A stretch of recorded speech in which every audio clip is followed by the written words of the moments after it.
say they're in Year 9, they're at a reading, writing level or social level of Year 3. So I've been working with a lot of those students at lunchtime, so that's where most problems happen in the playground. I'll be in there making fishing rods with them or whatever activities are going with them. So I've really moved from the main classroom now into the smaller, disengaged students, because they're the ones who are often left behind. So that's my passion at the moment, working with those type of students. A little bit of history. This segment is into 3 parts. One, a little bit of the history. It is so I'm going to go through a little bit of the history. I can't mention all the historians and all the travellers, etc. But I'll give you some about 3 or 4 little ways they used to use navigation, from the stars through to coconuts, etc. Then we'll move into the parts of the chart, because that's today's about the basics, knowing how to read a chart, and then it's hands-on again for you. I haven't seen it on the ship here, but they normally have a large chart and they track where we're going.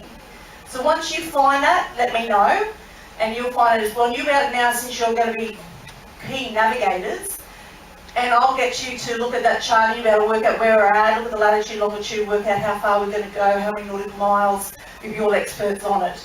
Okay. So, 1,000 years ago, long before the age of navigation, Vikings and Polynesians were making these epic voyages.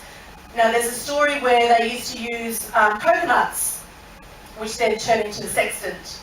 We've got any old mariners here? Not old, I mean old. I mean like people who've worked in the marine industry. So some of you may be marine volunteers or in that area as well. Good thing to get into, especially if you're into marine radio, which I also teach the students. So what these Polynesians did is they actually drilled holes into the coconut. And what they did is look through the coconut through one hole and lined it up with the mainland, and that's how they got their direct line. So using coconuts in the early days for navigation, before all this technology and equipment came about. Obviously the Vikings used the sun compass along the way as well.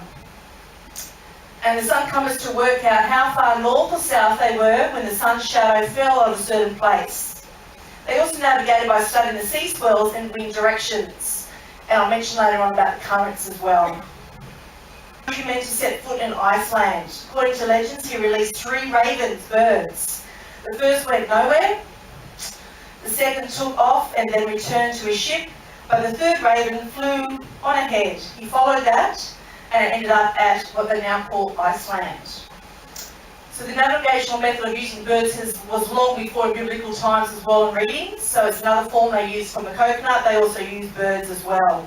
Much nicer, doesn't it? The Polynesians were famous for their navigational skills. They can calculate their positions from the currents of the waves. They made maps from sticks and shells based on positions of the brightest star. So down here is not very clear, but you'll see, if you've seen Nemo, you know about the East Australian current lines and the currents and the roaring winds, the roaring trades, which is down the west coast of Australia there.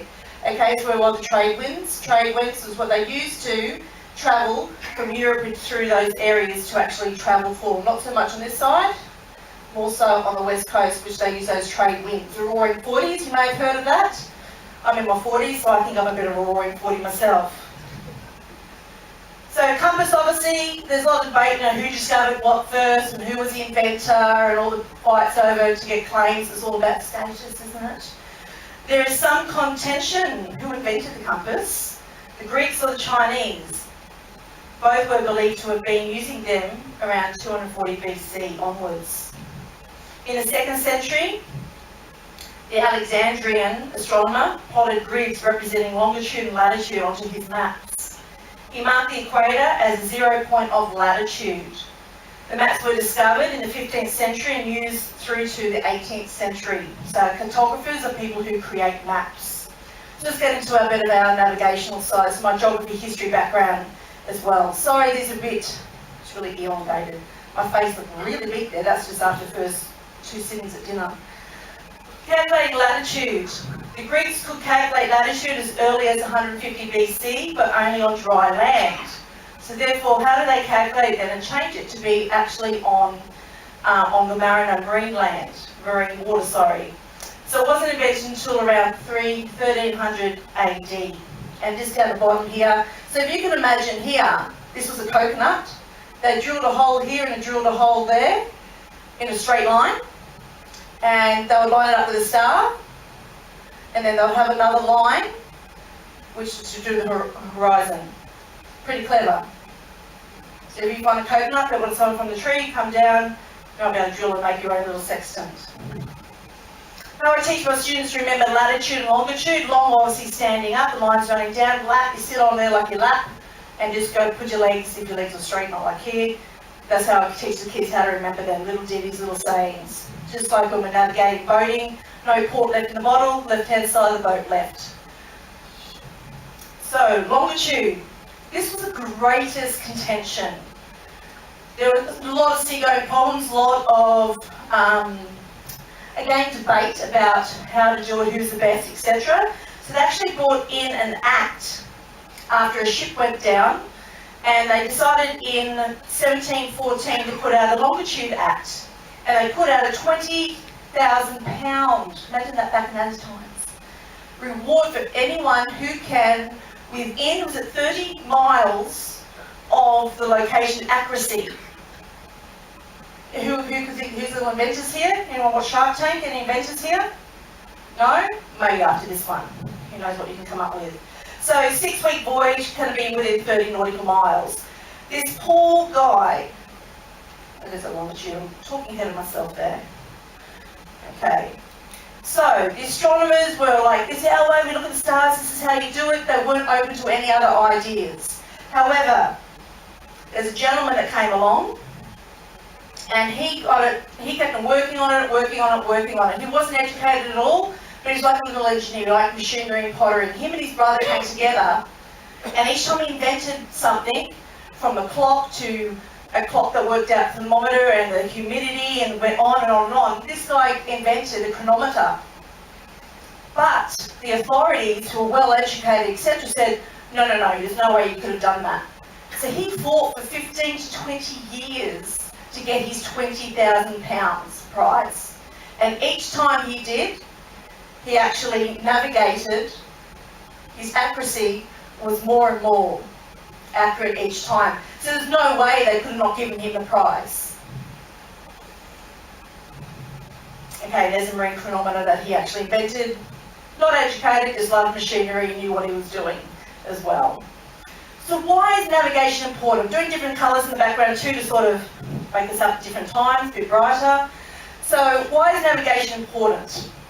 What do you think? So we don't get lost. Exactly. I've been lost here on the ship many times. What else? To avoid what? Rocks. Reefs. Bommies. Crashes. Exactly. I've got a funny little ditty here. True story.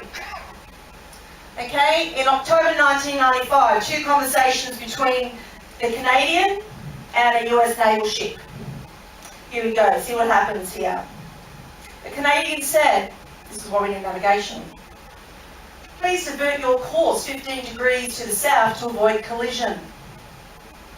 Americans, recommend you divert your course, I can't do American accent, sorry. 15 degrees to the north to avoid a collision. Bit of head-to-head here. Sort of like Australia-New Zealand rivalry. The Canadian said, negative, you will have to divert your course 15 degrees to the south to avoid a collision. Americans, this is the captain of a US Navy ship. I say again, divert your course. Okay, this is all true. Okay, Canadians, no, I say again, you divert your course. And he goes on the spiel. This is an aircraft carrier, Lincoln, second largest ship in the United Atlantic Fleet. You're accompanied by 3 destroyers, 3 cruisers, and numerous support vessels. I demand that you change your course 15 degrees north. I say again, that's 15 degrees north, or countermeasures will be undertaken to ensure the safety of the ship. The Canadians, pretty much like Australians, go, yeah, pretty laid back. Your call. True. So that is why we need navigation. Okay, I'm sure our captain will be much more polite and go, yeah, sure, we'll follow that degrees there. So let's move on to our charts there. In front of you, you've got the various charts. Again, it's really good look at the old navigational charts as well if you get a chance to look at them. A lot of countries and names changes, a lot of new methods change, and also The Earth is constantly moving, so we've got to do a variation of them. So that's why they've got to update about every 2 years. They change and upgrade their actual charts for navigational purposes. Some charts you'll get that about green zones and zoning areas, like where I am up in North Queensland, Ellie Beach, Great Barrier Reef. We have a lot of zones there, and it'll say on the chart, not for navigational use. But the ones you've got there are for navigational use, especially A3, the other one's just a made-up place. And in the new book of that one, it's actually got a Bakelite. I'm pretty impressed with that. I can't imagine. Okay, so we look at latitude lines. So everyone look on your charts there. Sorry, if you haven't got a chart in front of you, please go and smuggle that to someone else and share. Okay, at the end I will put, when we do an activity, I will put one up there and point to it so you get an idea. Okay, so lines parallel to the equator obviously are our horizontal lines. Has anyone here been to Ecuador? Great. Has anyone been to where the equator goes through? If you have never done it, either go to Greenwich or go to Ecuador to actually do it. It's amazing. And I always show videos and show my students, which I should have put on this actually, the different activities you do to show, like The Simpsons says, the toilet does spin in a different way. On different sides, the water spins. Northern, southern hemisphere.